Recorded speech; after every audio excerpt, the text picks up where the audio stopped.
Hello, my dearest people. Welcome to online Guru English classes by RVza, English Magician RVza.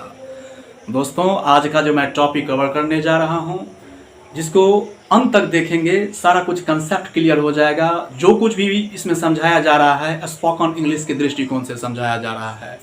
दोस्तों, क्या आप ये जानते हैं जो उत्तर कितने तरीकों से दिया जा सकता है?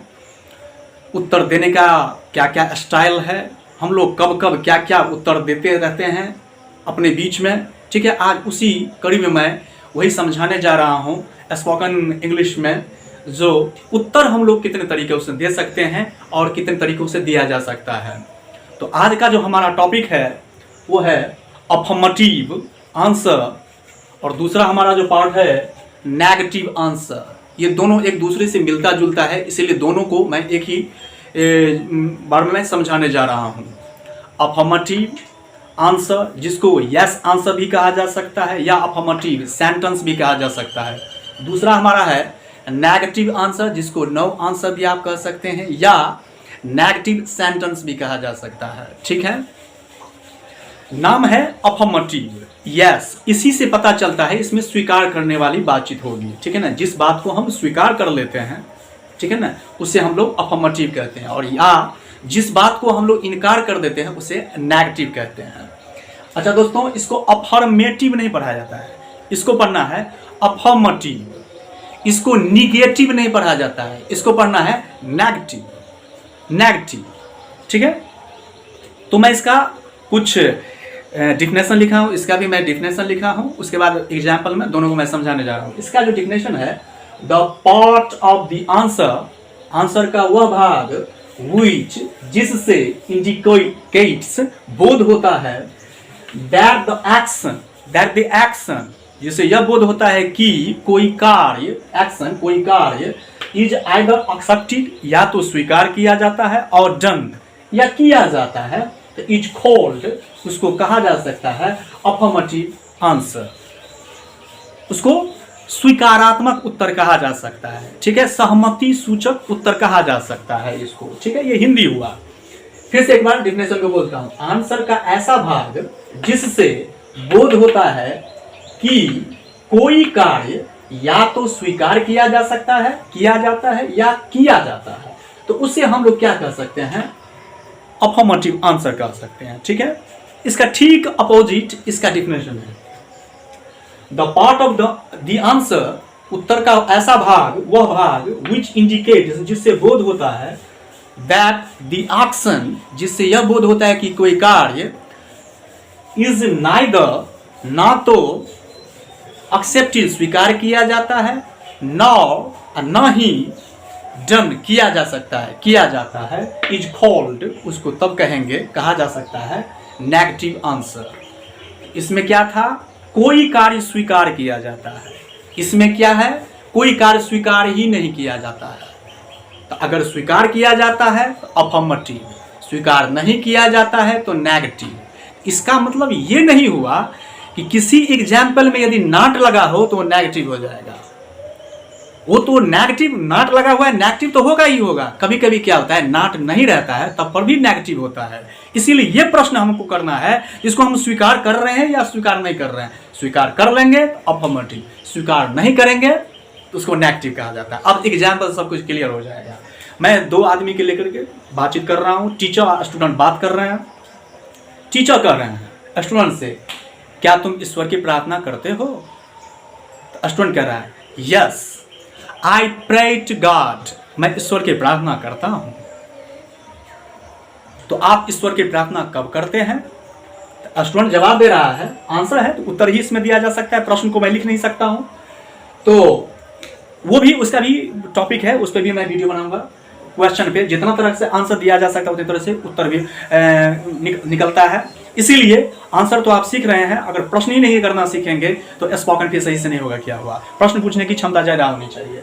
तो प्रश्न है, आप ईश्वर का प्रार्थना कब करते हैं? तो जवाब में स्टूडेंट कह रहा है, एनी वन ऑफ अस, हम लोगों में से कोई, प्रेज टू गॉड, ईश्वर का प्रार्थना करता है, इन द इवनिंग, शाम में, हम लोगों में से कोई जो प्रार्थना करता है ईश्वर का, कब करता है? या तो शाम में, और एनीवन इन द मॉर्निंग, या सुबह में। हम लोगों में से कोई सुबह में या तो कोई शाम में ईश्वर का प्रार्थना करता है।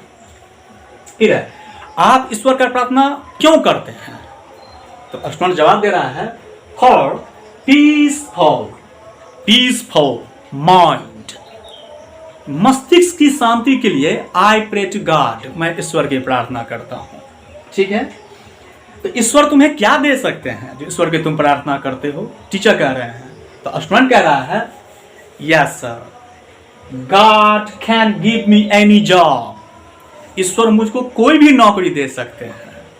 ठीक है, यही प्रश्न उत्तर हो रहा है, स्पोकन करवा रहा हूं। इसमें वही बात मैं लिखा हूं जिसको स्वीकार किया जा सकता है। यदि इनकार करने वाला बात हो जाएगा तो इधर लिखा जाएगा। ठीक है, फिर है, आप किस प्रकार की नौकरी करना पसंद करते हैं? तो स्टूडेंट जवाब दे रहा है, आई लाइक, मैं पसंद करता हूं, टू डू, मैं करना पसंद करता हूं। क्या करना पसंद करता हूं?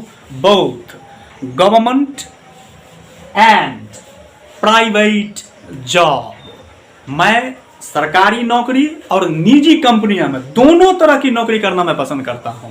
अच्छा दोस्तों, इसको गवर्नमेंट नहीं पढ़ना है, इसको पढ़ना है गवर्नमेंट। गवर्नमेंट ये है, मेंट नहीं बोलना है, मंट। ठीक है ना? इस तरह का अगर आप उच्चारण से संबंधित वीडियो चाहते हैं, सर इसका क्या रूल रेगुलेशन है, मैं उस पर भी वीडियो बना के दूंगा, जरूर कमेंट करें। ठीक है, तो I like to do both government and private job, मैं दोनों तरह की नौकरी करना पसंद करता हूं। ठीक है, तो टीचर कह रहे हैं, ठीक है, God bless you a good job, ईश्वर आपको एक अच्छा नौकरी दें। टीचर आशीर्वाद दे रहे हैं। तो देखें हम लोग क्या देखें, जो स्पोकन का ये कड़ी था, चैन था, जो दो आदमी को लेकर के मैं बातचीत करवाया। ठीक है, और इसका जो पहचान है, रिकॉग्नाइजेशन है या स्ट्रक्चर ऑफ आंसर का, तो शुरू में सब्जेक्ट, उसके बाद वर्ब, उसके बाद ऑब्जेक्ट, उसके बाद फुल स्टॉप। यानी शुरू में सब्जेक्ट आएगा, कर्ता आएगा, उसके बाद कोई न कोई वर्ब आएगा, वर्ब यानी क्रिया, उसके बाद ऑब्जेक्ट यानी कर्म, कोई न कोई आएगा। दोस्तों वीडियो को पूरा अंत तक देखेंगे तभी कुछ समझ पाएंगे आप ये क्या चीज मैं किया हूं। उसके बाद जो हमारा दूसरा टॉपिक है वो नेगेटिव, हमें किस तरह से उत्तर दिया जा सकता है, ये बात तो आप समझ गए होंगे। नाम में कैसे उत्तर देंगे आज अब वो भी सीख लेते हैं। डिफिनेशन के बारे में पहले ही बतला चुका हूं, स्वीकार ही नहीं किया जा सकता है इसमें ऐसा काम होगा। तो टीचर और स्टूडेंट के बीच में फिर बातचीत चल रही है। टीचर कह रहे हैं स्टूडेंट से, क्या तुम नाच नहीं सकते हो? तो स्टूडेंट कह रहा है, नो सर, नहीं श्रीमान, आई कैन डांस, मैं नाच नहीं सकता हूं, आई कैन डांस, मैं नाच नहीं सकता हूं। तो क्यों नहीं नाच सकते हो भाई, तुम क्यों नहीं नाच सकते हो? तो स्टूडेंट कह रहा है, बिकॉज, क्योंकि आई डोंट अडॉप्ट, मैं वो हिम्मत ही अपना नहीं सकता हूं। क्या नहीं अपना सकता हूं?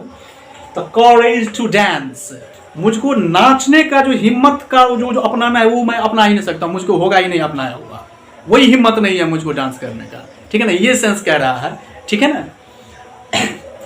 उसके बाद है टीचर कह रहे हैं, क्या तुम रोज क्लास नहीं कर पाते हो? तो स्टूडेंट कह रहा है, no sir, no sir, I am not able to do class every day. Sir मैं प्रतिदिन क्लास नहीं कर पाता हूँ। ठीक है, टीचर क्या कर रहे हैं, क्या तुम प्रतिदिन क्लास नहीं कर पाते हो? तो स्टूडेंट कह रहा है, no sir, I am not able to do class every day. ठीक है, प्रतिदिन मैं क्लास नहीं कर पाता हूँ। फिर टीचर कह रहे हैं, क्यों नहीं कर पाते हैं प्रतिदिन क्लास? कुछ तो वजह होगी, क्यों नहीं कर पाते हैं प्रतिदिन क्लास? तो स्टूडेंट कह रहे हैं, बिकॉज, क्योंकि, sometime, due to bad weather, due to bad weather यानी कुछ खराब मौसम के कारण, एंड और समटाइम ड्यू टू कहता है पॉसिटी यानी कुछ समय के अभाव के कारण, किसी चीज के अभाव के कारण, I am not able to do class every day, मैं प्रतिदिन क्लास नहीं कर पाता हूँ। कुछ तो खराब मौसम के कारण और कुछ समय के अभाव के कारण प्रतिदिन क्लास नहीं कर पाता हूँ सर। ऐसा प्रश्न उत्तर चल रहा है, ठीक है। फिर टीचर कह रहे हैं क्या तुम क्लास करते वक्त मोबाइल का प्रयोग करते हो, क्लास करते वक्त मोबाइल का प्रयोग करते हो। तो स्टूडेंट कहता है आई डोंट यूज, मैं नहीं करता हूं उपयोग सर, प्रयोग नहीं करता हूं मैं। क्या, तो मोबाइल का कब, तो ड्यूरिंग क्लास, जब क्लास चलती रहती है उस समय में मैं मोबाइल का यूज नहीं करता हूं, ठीक है। तो I don't use mobile during class, class जब चलती रहती है तब मैं मोबाइल का यूज नहीं करता हूं। तो इसमें हम लोग क्या देखें, बात को स्वीकार ही नहीं किया, ऐसा काम सब था जिसको हम स्वीकार नहीं किए। इसमें हम लोग क्या देखें, ऐसा बात जिसको हम लोग स्वीकार कर लिया। जब स्वीकार कर लिया जाता है उसको अफर्मेटिव कहा जाता है, जब स्वीकार नहीं किया जाता है उसको नेगेटिव कहा जाता है। इसका जो पहचान है वो है रिकॉग्नाइजेशन, वो जो पहचान है इसका या स्ट्रक्चर कहेंगे आप आंसर का, वो क्या है। तो शुरू में सब्जेक्ट, इसके आरंभ में भी सब्जेक्ट था, इसके आरंभ में भी सब्जेक्ट था और इसके आरंभ में भी सब्जेक्ट यहाँ पे आ रहा है। लेकिन इसमें क्या था, डायरेक्ट वर्ब था। लेकिन इसमें क्या है यहाँ पे, ऑक्सिलरी वर्ब, ऑक्सिलरी में सहायक क्रिया, is, am, are, was, were, can, could, would, should, ये सब जितना भी है कोई भी यहाँ पे आ सकता है। उसके बाद है नॉट, उसके बाद है मेन वर्ब, उसके बाद जो मुख्य क्रिया होगा वो आएगा, उसके बाद ऑब्जेक्ट वो आएगा, उसके बाद लास्ट में फुल स्टॉप, ये आएगा ही आएगा, ठीक है। यही इसका पहचान है, इसका पहचान मैं दोनों का पहचान भी लिख गया हूँ। उम्मीद करता हूँ जो आप लोग समझ गए होंगे। वीडियो जरूर अच्छा लगेगा आप लोगों को, शेयर जरूर करें, लाइक जरूर कर दें, बेल आइकन को भी दबा दें ताकि आपको अगले वीडियो का नोटिफिकेशन मिलता रहे, ठीक है।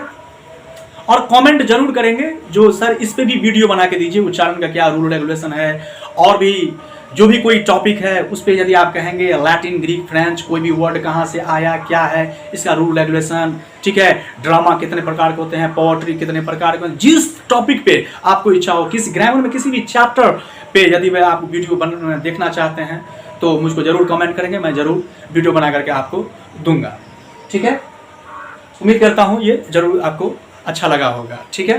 तो अगले वीडियो में हम लोग फिर मिलते हैं, उसमें ये देखेंगे आंसर और कितने तरीका से दिया जा सकता है। आज तो मैं 2 दिखलाया हूँ, अफर्मेटिव और नेगेटिव। अगले वीडियो में ये दिखलाऊंगा जो और कितने तरीका से हम लोग आंसर दे सकते हैं, ठीक है। तब तक के लिए मैं आप लोगों से अलविदा चाहता हूँ, ठीक है। I will see you in next video in next class.